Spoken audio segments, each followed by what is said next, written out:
All right, we'll go ahead and get started here. Welcome everybody. My name's Brian Peck. I'm the Vice President of Sales and Marketing here with Mazévo. We're excited to have you all on the call here with us today. The topic for today's session is best practices to simplify scheduling and managing events. We thought this would be a perfect time for this topic. Again, like I mentioned earlier, I mean, so many people are busy right now. This is kind of the first real, influx of events and things like that we've seen in the last couple of years, at least for many of you, I know. So it's great to see that. And we thought, it'd be good to just share a few tips here on how to get the most out of your system to just make your lives easier. So we're going to share with you a few things today on how to simplify your use of Mazévo. And joining me here on the Mazévo team, I've got Dean Evans, our CEO. I've got Wendy Newland, who's one of our trainers and implementation consultants. I've got Claire DeGroat with me here as well, who's on our sales side, and Joe Finley, who's also one of our implementation consultants. So it's great to see everybody on this call here today. The way we're going to run through this is a few of us are going to go through here and just show you some tips on how to simplify Mazévo, and we'll go through and do that. And while we're doing it, we love it when it's interactive. So if you have any questions, let us know. Feel free to unmute yourself, and you can either ask your question that way or put it in the chat. We'll be watching the chat for questions. We'll see if we have time at the end. We'll definitely save a few minutes for questions at the end, 5 or 10 minutes.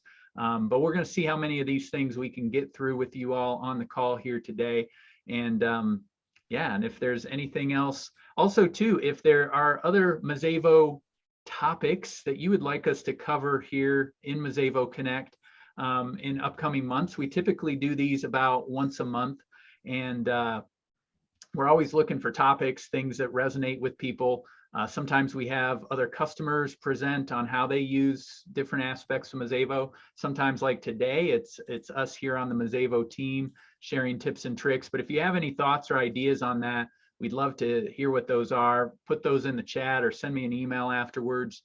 We'd love to hear them. So with that said, we'll go ahead and get things started here. Dean's going to lead us off with our first tip here. So I will stop sharing my screen and let Dean take things over here. So here we go. And we're off. So the first thing I want to talk about is limiting the number of bookings on your event. So Wendy asked me to put this on and kind of go through some of the things. We've noticed over the years, this goes back to EMS and things like that, that people will create events with an inordinate number of bookings, like hundreds and thousands of bookings. And, there's really no guideline. Our system will let you do that. But performance-wise, and feature-wise and things you can do to events, it may be better to have smaller events than one giant event with a bunch of bookings. I'll call somebody out on this call here, but I think there's one of the churches on the call today that, as I remember right, all of their weddings for years have been added under the same event. So I look at that and go, well, if you're billing those, that kind of gets complicated. If you're counting in statistics, most of the statistics we do in Mazévo are based on the number of bookings. But if you ever wanted to see the events, you're going to have one wedding event versus hundreds of bookings. So let me just open up an event here just to kind of give you some things. I created one today. Probably the one thing, this one's got 366 bookings on it. I just said, give me every day for the next year. So we're looking at that. The problem with having these big events, it makes logical sense to group all these bookings together. If I have a year-long club here that's getting up at 5 in the morning to do their run.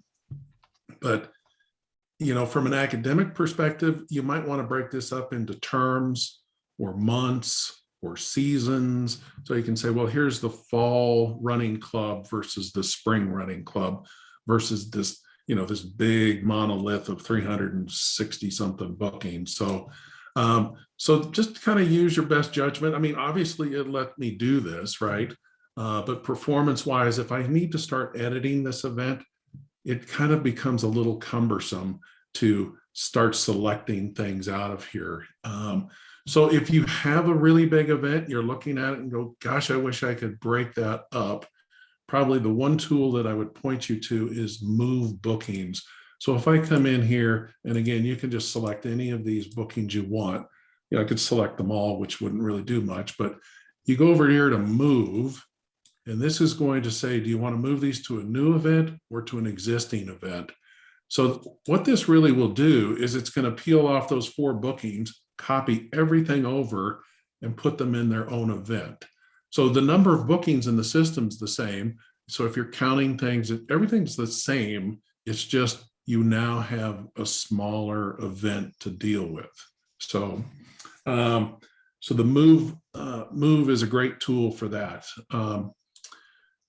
The other thing we saw back in the EMS days was we saw a lot of people create bookings to close rooms. If there was something like, let's say a room was taken offline for a certain period of time, you can certainly do that in Mazévo. However, I just want to point out one of the tools that we have here under rooms that's much, much easier to manage than creating bookings. So the example I want to use is you've got a room you're taking offline for the month of May. So let's just go down to this classroom here and say we want to take that offline. So in the old days, you would go and you'd create a booking for every day in the month of May to take that offline. So what you can do is come up here to room closures, and you can come in here and say, I want to add a closure, and you just pick your room. So we'll come down here and find that Dalton classroom or Donaldson 1, and I'll go from right here to the 8 a.m. to 5:31, and maybe we do 5 p.m. You can make whatever it is. You hit save. Now that room's closed. It's just that easy, that quick. The advantage of doing this closure here versus creating bookings is now you don't have to worry about anything on reports. These will never show up on reports as the room was closed. So it helps you with statistics.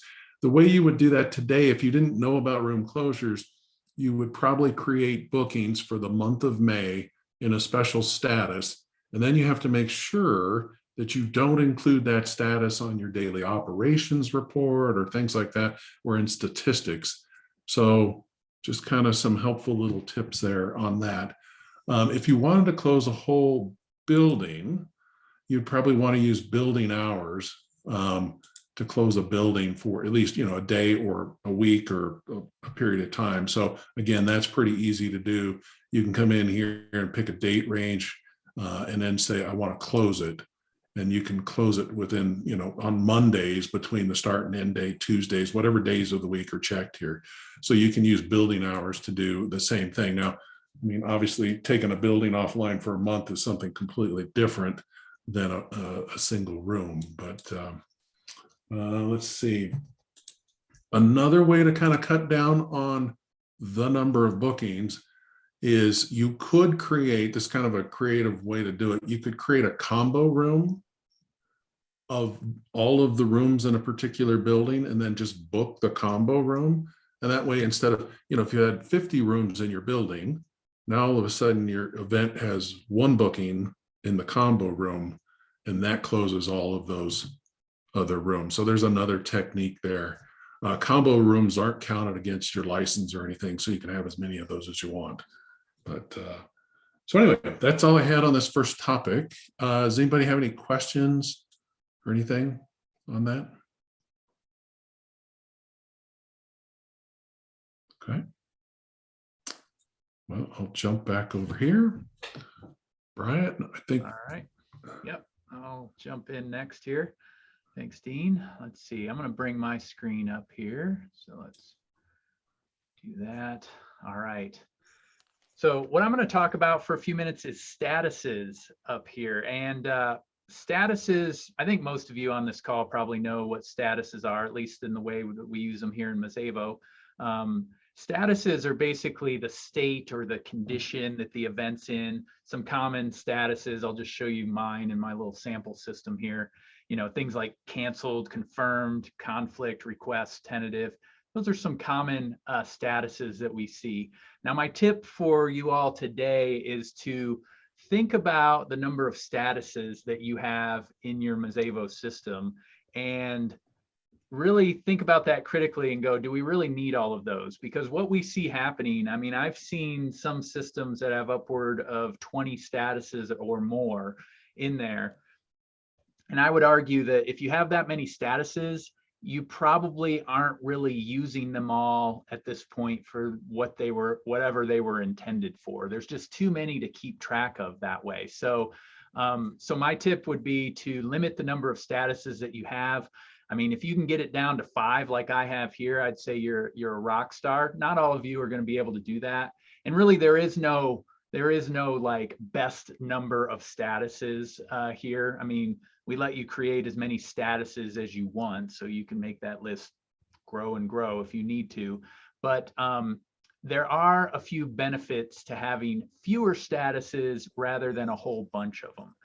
One is it's going to be less work for you to just manage and maintain that, because that's one less bit of information that you've got to manage on every single one of your events. And if you have so many statuses up here and you're constantly changing them back and forth, that can just become a nightmare for you that way.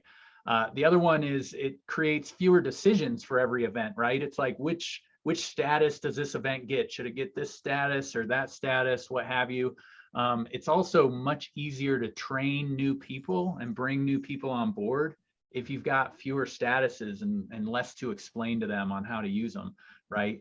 And it also is just less room for error. The more statuses you have, the more likely it is that you've left an event in the wrong status and you got to go change it, and it's just opens the door for issues, right? So so those are some of the things that you can do there to or things to think about anyways on why you might want to reduce the number there. So some ways to reduce your number of statuses.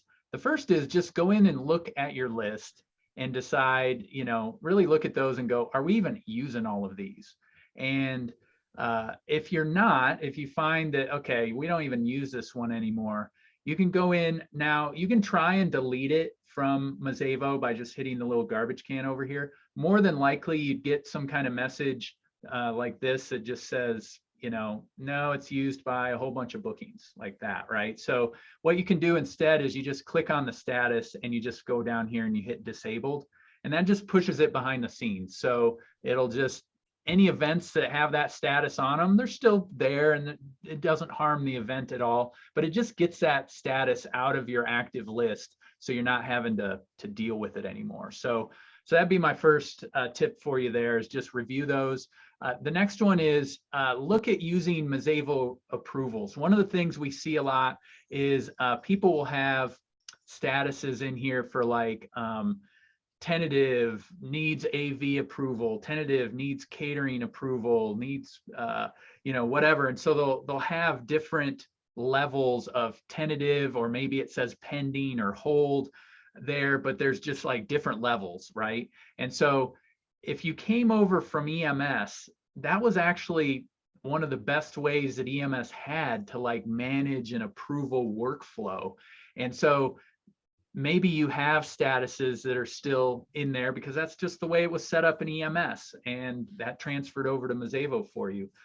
Nothing wrong with that, but Mazévo actually has a whole built-in approval workflow process that doesn't rely on statuses to use it. And so I don't have enough time today to go into approvals and how to set that up and everything. We actually did a whole Mazévo Connect last month on approvals.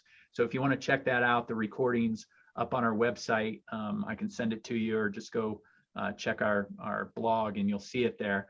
But some advantages of using the approvals in Mazévo is that it gives you one place to track all of those pending events, and you can kind of see where they're at, who's approved it, who hasn't, those kinds of things. So that's a really nice way to do it that way. It also provides some automated notification to people on what they need to approve. So if you need to have AV approve something or your security department approve something, it can automatically notify them for you of, hey, there's some events they have to look at, and then they can say yes or no. And it's just all right there in Mazévo instead of sending all of these emails back and forth. So it really helps reduce some of the bottlenecks that you run into sometimes with waiting for approvals and all of that, and just creates less manual work for you that way. So I would definitely recommend that. Another tip I have is I've seen some people with multiple confirmed statuses in here. They'll say like confirmed with AV, confirmed with food, those kinds of things. And I think you really want to think about that, because the problem is, what if the AV is no longer needed on that event? Well, now you got to pull the AV off there, and you got to remember to change the status, right? So it's just, again, it goes back to, that's one more thing to really think about with your events that way. I would argue that you could probably do it with confirmed. Another reason we see people use more statuses is they like to see different colors for things in the book, right? And that's totally a valid reason. You can have a status that shows up in a different color, and it's easy to see when you're looking at it in the book, and totally valid. But again, if you get too many statuses, now your book is kind of looking like a rainbow, and you've got all of these colors in there. And again, it's just harder to keep track of, like, okay, what's that burnt orange versus the light orange and all of that stuff. So again, something to think about with that. So the final thing I'll say about statuses is reporting. That's another reason sometimes people put statuses, different statuses in there, is they want to pull reports for various reasons. Again, that can be valid in some cases, because many of the reports in Mazévo you can filter by certain statuses and things like that. But oftentimes there are other ways to do it. Like I've seen some people will put a maintenance status in there, but then they also have an event type of maintenance as well. Well, you could report on the event type of maintenance without having to have a whole separate status for it. So anyways, if there is a certain report that you're trying to run and you're like, how do I pull out just this information? You can always email us or call us here at Mazévo, and we can look at that with you and see, what your options are. Again, maybe status is the best way, but sometimes there's better ways to do it. So anyways, any questions about that? All right. Well, then I will stop sharing and I will let Wendy go next. Okay, thanks, Brian. You see my screen, Brian? Yep. Okay, so the best practice that I want to share is streamlining your event types. Often we see an irrational exuberance when it comes to creating event types. And here's an example. I have meeting with AV, meeting with catering, meeting with room setup. And often people think, well, gosh, that's the only way that I can track the number of meetings or events that I had with AV. And that's not necessarily true.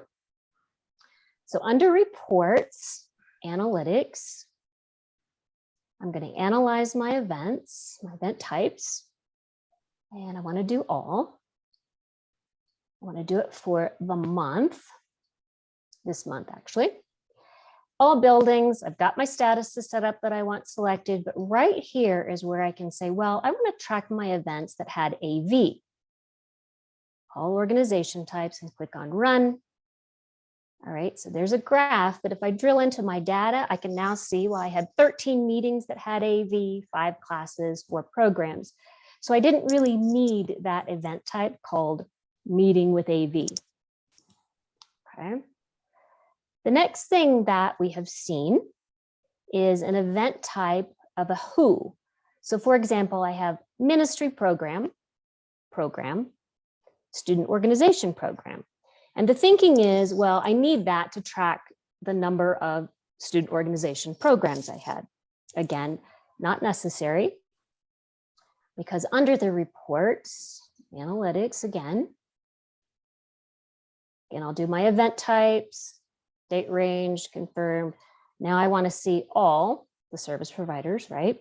But I want to narrow it down by the who. So I want to see the number of events the student organizations had. And there's my data. So not necessary to create an event type based on a who. Okay. The other reason why you want to streamline those event types is for the requester. You want to keep it simple for your requester. So now as a requester, I'm going to go in and make a request. I look at the event types and I'm thoroughly confused. What should I do? Keep in mind here, I've got meeting with AV, meeting with catering, meeting with room setup. But what if I want a meeting with AV and catering? What do I choose? So I'm stuck here. The next thing, just like Brian said, what if I choose meeting with AV? I add the AV, then I remove the AV later. Guess what? The event planner then has to know to change that event type to make their reports accurate. So keep those simple for the requester, because remember, the reason why you bought Mazévo was to simplify things, and you want your requesters to use this tool. Keep it easy for them. Okay, my next best practice while I'm here is to talk about event questions and keeping them in context or have them make sense to the requester. So I'm going to go request a space out here in May.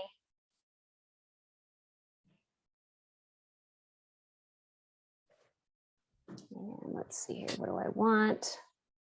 I want conference room A.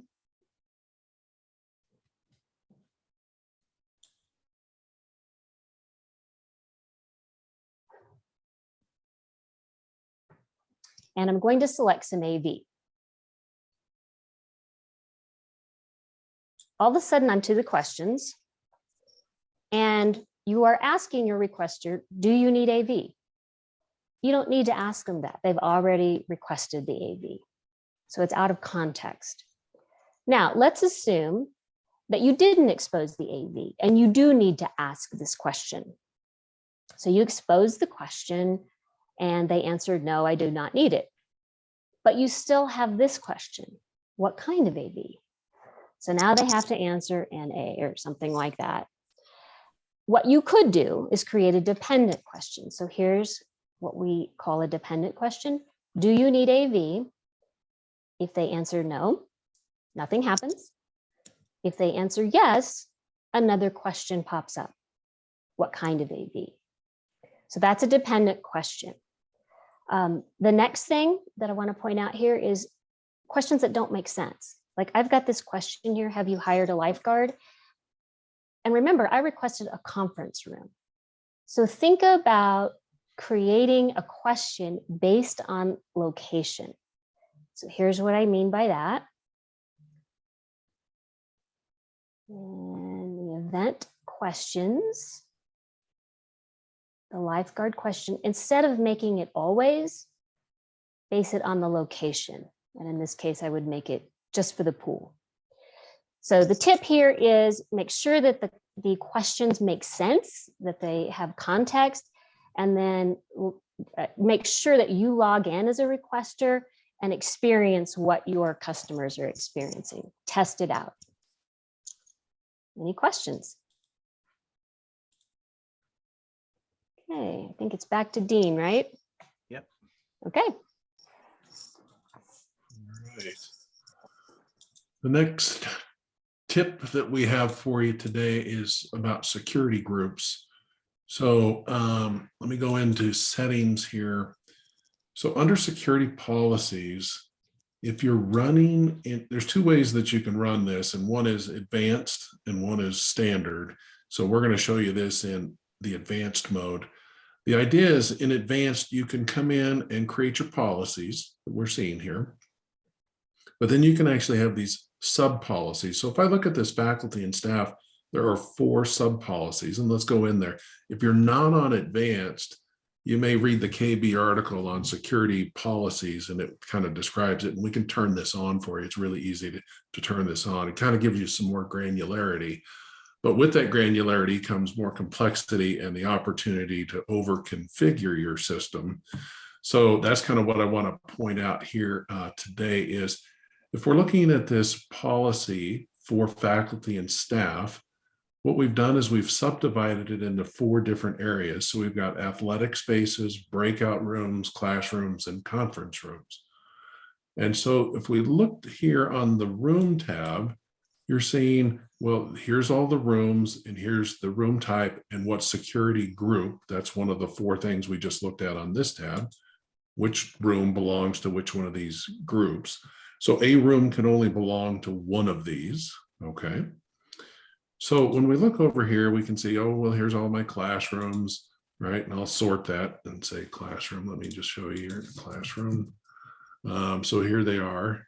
What I want to point out here is really on this screen, I've got this grouping called breakouts. And if we look, it's a request, earliest booking 24 hours, maximum 120, right? So they can only block it for 2 hours. But then if we look at classrooms, we've got the same thing here, right? I've got a 24-hour earliest booking and 120-minute max time block.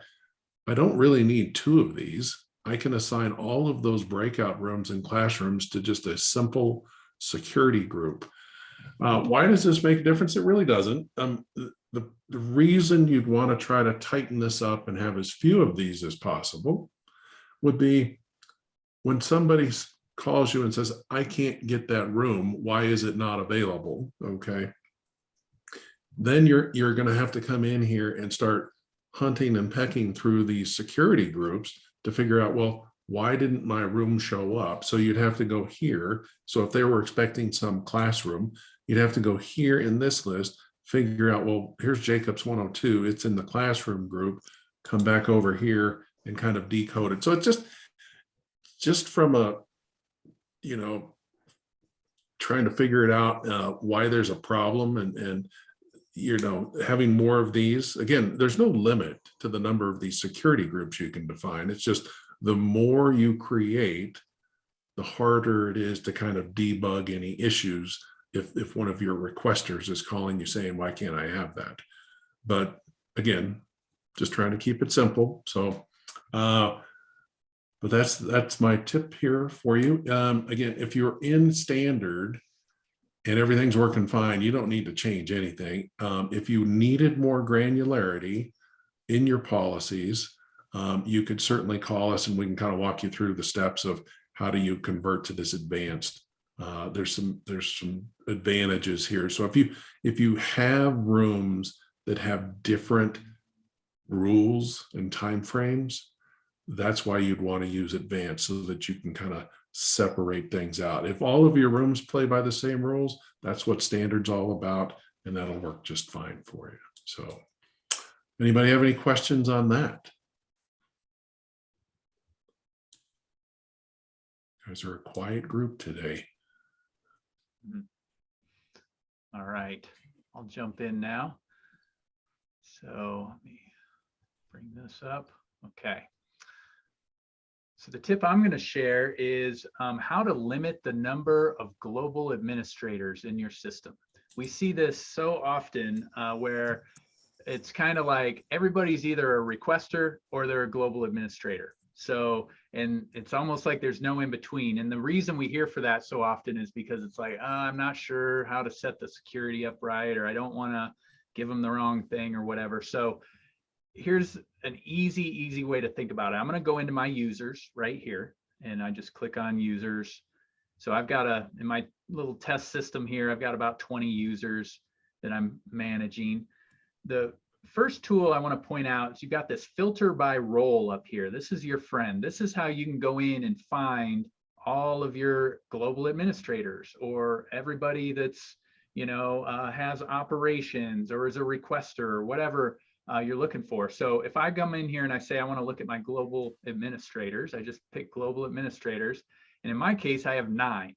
Now, maybe I've decided, yeah, that's probably more than I need. I don't need all of these people as global administrators here.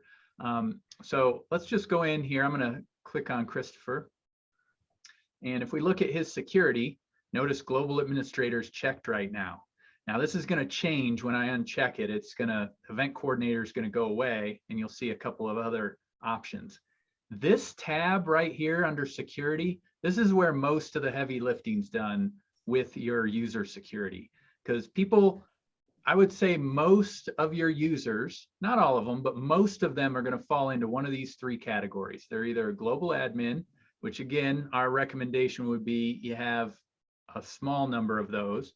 They're a requester, so that's somebody that's putting in requests, or they're an event planner. An event planner is anybody that's actually able to schedule things, cancel events for other people. They're people typically on your staff, right, that are going to be working in Mazévo. So I would argue that probably most of your staff is going to be an event planner. So if you just check that box, that gives them all the tools that they need right there. One checkbox is going to allow them to go in and make reservations. They'll be able to look up events. They'll be able to run reports. So everything they need is pretty much usually with this one checkbox.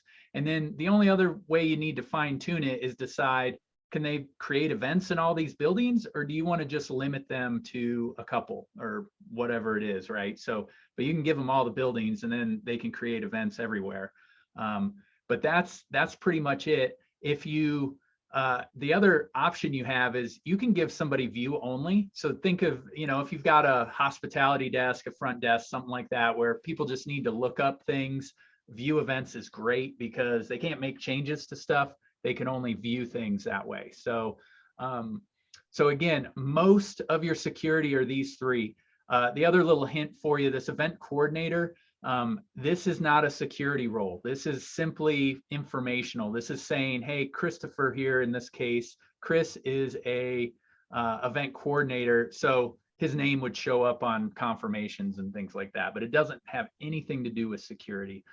It's just these 3. So my advice is just work with these 3 right here. Other security roles, you can come over here if you want to give somebody very specific access. And the most common one we see over here is if you scroll down, we've got 3 operations roles. So if you've got staff that does all your room setups and, either uses the Mazévo mobile app or pulls reports, something like that, give them the operations roles. That would be a good reason to come over here. The rest of this stuff is very specialty. This is like if you want to give somebody access to go in and change your configuration for just like, the room sign, or for, let them change room information or something. Again, very rare. You're not going to do that very often, but that's what these other roles are for. Typically, you don't need them, but they are there just to give you that little extra flexibility. So anyways, that's my tip there. Any questions on that?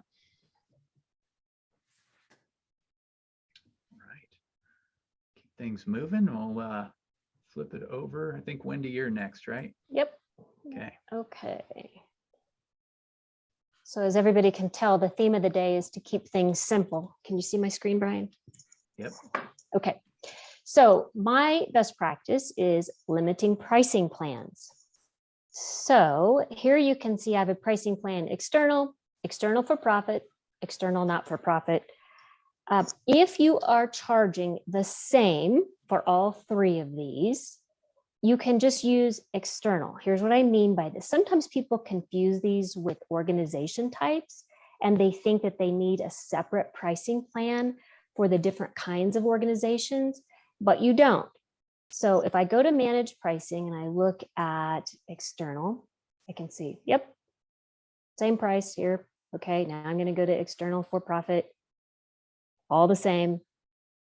Now external, not-for-profit, all the same. That was just extra work for you. You can just use plain vanilla external, and regardless of what kind of external customer, you could just use that one pricing plan. Nobody sees the pricing plan but you. So just keep it simple. Any questions on that one? Okay. Brian, is it back to you? I think it's Dean's up next. Okay. All right, we're getting down to the little ones here. So my other one, this is just kind of, it's not necessarily simplification, but it's more along the lines of just, you ought to review your system. So if you came from EMS, we converted all of your messages from EMS. I would highly encourage you on some regular basis to go into these messages and just review them to make sure that the phone numbers are correct and the contacts, you can put just about anything in here you want, but just a really simple, hey, if you're doing some spring cleaning, this would be one place you'd want to go, is just make sure your messages are up to date. And you have right phone numbers and contacts and emails in there. I know it's really simple, but some of these, that we convert are huge coming over from EMS. And it's like, I wonder if they still use those. So again, if you're not using them, you can go ahead and delete them. But again, just really simple, just occasionally go in here and check these and make sure they're all up to date. So I think that is it. So yeah. So we'll open it up for any questions on what we had. These were just kind of our tips that we wanted to go through with you today, but we're happy to answer any questions on those topics, or if you just have another something that's just burning in your brain that you want to ask, now's your chance.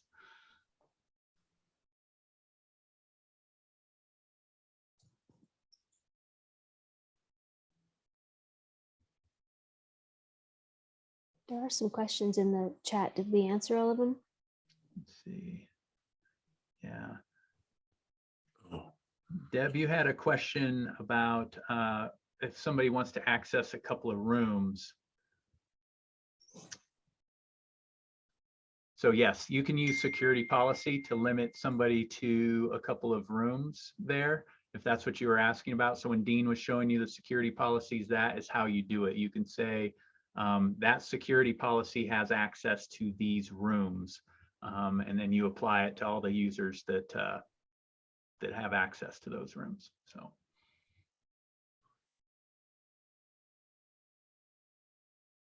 And then there's one here. Wendy, you want to go back to your data and show the detailed info?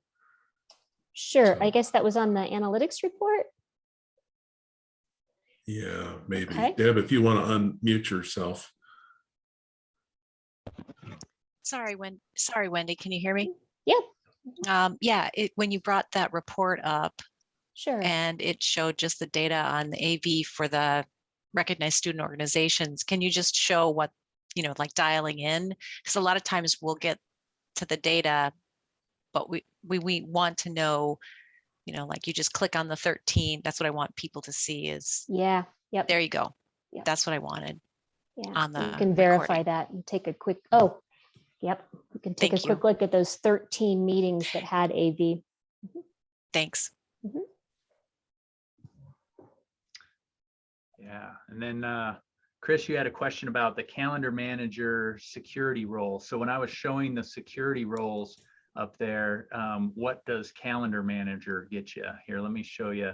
I'll show you what I've got here. So I'm back in my Mazévo systems.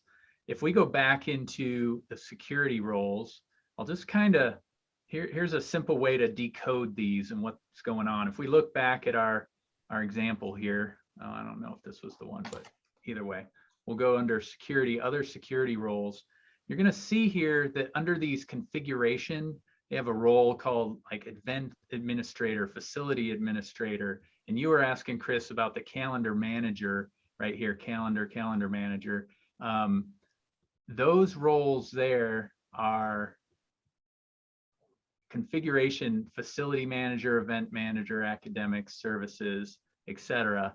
Calendar Manager gets you access to these two right here, calendars and calendar details. So if you give somebody that role, they can go in and they can define public calendars. So this will just create links to filtered calendars of whatever kind. So you can see here, I've got several that I've got set up right here. And it also allows them to manage these calendar details. These are other bits of information you can publish to your public calendar, like an event description, an image, Facebook links, Google Maps, stuff like that. So you can control those as well. So that's in a nutshell. Brian, there's one more thing, a calendar manager. If you're letting requesters put in these calendar details along with their event, so let's say I'm a requester from the chess club and I put it in there and I want to put in some description and a Facebook page and things like that. The calendar manager also publishes these details. So the requester puts them in and the calendar manager approves them so that they can become public. Here's the concept. You don't want that crazy student out there putting in their favorite porn site on some link here and then accidentally having that show up on your site. So the calendar manager, in addition to managing the definitions of the calendar, also approves all of the requesters' calendar details and things that they're putting in. And you can override it. You don't have to, it's not just to publish it. You can actually change it and change their response. So, if you look at the wording and it's offensive or something, you can change it and then publish what you change and override what the requester puts in there. So that's probably one of the bigger pieces of a calendar manager. So, yeah. So. And there was thanks, Dean. There was a question too about, can those calendars be embedded in other pages? Yes, they can. That's what they're designed to do. So you can, basically, it's going to give you a URL, and you probably would need your web person or whoever that knows how to deal with that stuff. You would give them that URL, and then they can either link to it from a web page, or they can put it in a frame on a web page, whatever they're able to do with that. But it basically just gives you a link, and then that's how people access the calendar. So. And Brian, just click on that and show them that link real quick. So yeah, so if we go in, we're looking at my calendars right here. So if we go in and I gotta copy this link, put that up here. So this is the link that it gives me, and so this is the public calendar. So when somebody's going to it, they would see, in my case, it defaults to a list of today's events, or you can get more of a standard calendar view if you want this way. But if we're looking at, like an entire week or something like that, this is what they see. And then if somebody clicks on one of these events, this is an example of all the detail that they would see that way. So you can, like you can see here, they can put pictures and descriptions and all of that kind of stuff.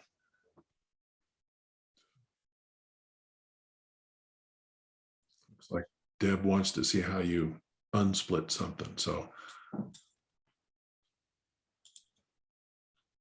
Okay. Deb, what you would do there is, I showed you an example of how you split up a reservation or an event. Sorry, that was EMS speak there. So let me go back here to that event that I copied. This should be my one with 4. So I moved these 4 bookings over to this new event. There's no reason why you couldn't move them back, right? So you can move them to another event or to an existing event. And you just, if you want an existing event, which you're in your example there in your question, can I combine them? You would just put that event number here and then hit move, and it would put them back onto that new event rather than creating a whole new event shell for you, if that makes sense. So We have a video on that, Dean. okay, yes. We do. In our KB, we're starting to put more videos out there. So that's one of the videos, how to move bookings around. So if you just go to the KB and type in video, you'll see there's about a dozen videos out there. We're trying to expand that whole video library, if you will. We're just doing little bite size, 1 minute, 2 minute videos on how to do a particular function, because you don't want to sit down for 30 minutes and see how to do something. You just want to kind of, how do I accomplish this task? So, you know, over the coming months, we're going to have more and more videos go up there. So. All right. Does anybody have any recommendations for cleaning up organizations or contacts for an organization? So if contact hasn't booked anything with you in 2-3 years, how do you find those? I can't think of anything off the top of my head. Well, let me just show you a quick shortcut here to that.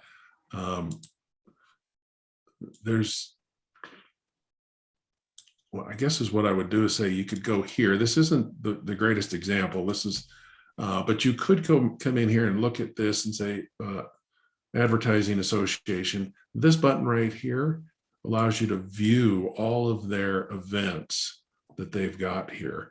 So these are current events coming into the, you know, from today forward or past, and you can see here. So you could look at this, and we're giving you the first and last booking. So you could use that to figure out whether you want to disable that particular organization. So it's a quick way to see them.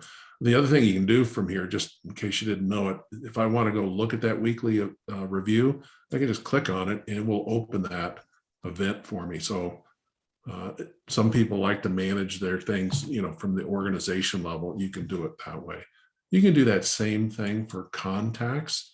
So as I come back out here on the contact page, you have that same icon right here where you can see here's Becky Manis. There's all of her current and future events and all of the past events. Okay. You can see Becky's a heavy user of our demonstration facility here. The little plus sign, just so you know, that actually creates a new reservation or event for Becky. So when you click that, it goes into add new event and Becky's automatically selected there. So that's what that button does. Is that, hopefully that answered that question. But there's no way to export user last booking date so we can do a quick, instead of going into each one individually. Same with organizations. I think that's what we're coming up against. No, I don't believe there is, but we can put that on our list. So you want, basically you want a list of, show me the organization and the last time they booked with us. Because if they haven't booked in 2 years, it really only needs to be the last booking, maybe, right? Yeah. And the same with contact. Yeah. Yes. Okay. Yeah. Let me see if we can come up with something for you. So, Thank you. you're welcome.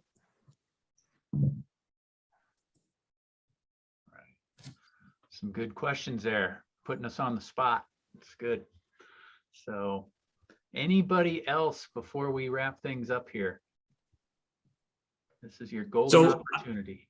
This is Joe. I was just going to mention, Dean, wouldn't the analytical report, the analyzing of organizations, you can look by organization, right? And then you could export all of that. Yeah, but I think what That Christy's close? looking for is the last booking that they created. So you have an idea. If you put a date range into analytics, like last year, if they had one event or one booking, you know, it'll be there, but you don't know whether it was in December or whether it was in January. So it's great for showing me my active organizations, but trying to do cleanup, it may be a little cumbersome. Yeah, it's because of the date ranges. Yeah, so, but that's a possible workaround until something gets done. Yeah. Question from Eric.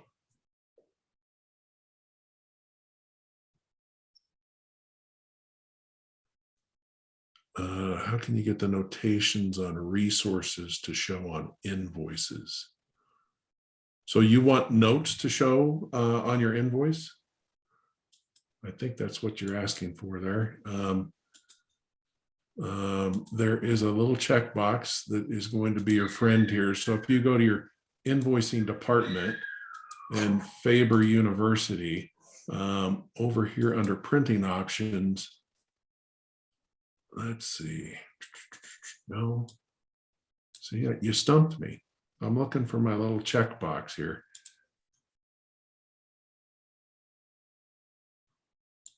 I think it's on. Where is it, Wendy? Hold on, I just saw it. I know.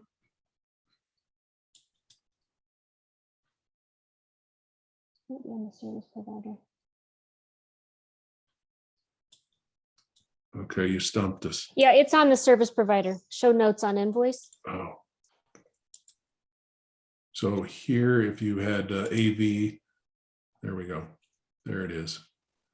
So if you do that, then the notes, any notes on a resource for this AV provider would show up. So,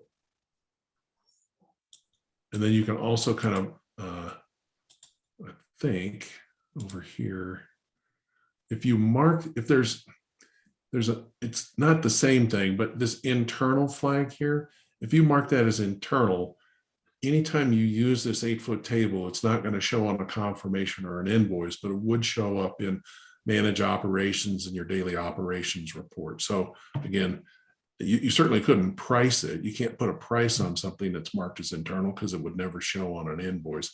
But those are the two things that we have there that you can use to get notes on there. So.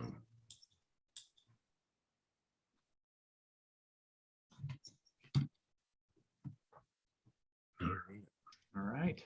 Well, good stuff. We Got us wanna thank you dancing. all. Yeah. Yeah, putting Dean on the spot there. That's always good. So, well, we appreciate all of you showing up today, and we hope this was helpful for everybody. Let us know what you thought, or if you have ideas for future Mazévo Connects, and we'll look forward to seeing y'all next month. So, thanks, everybody. Thank you. Thank you.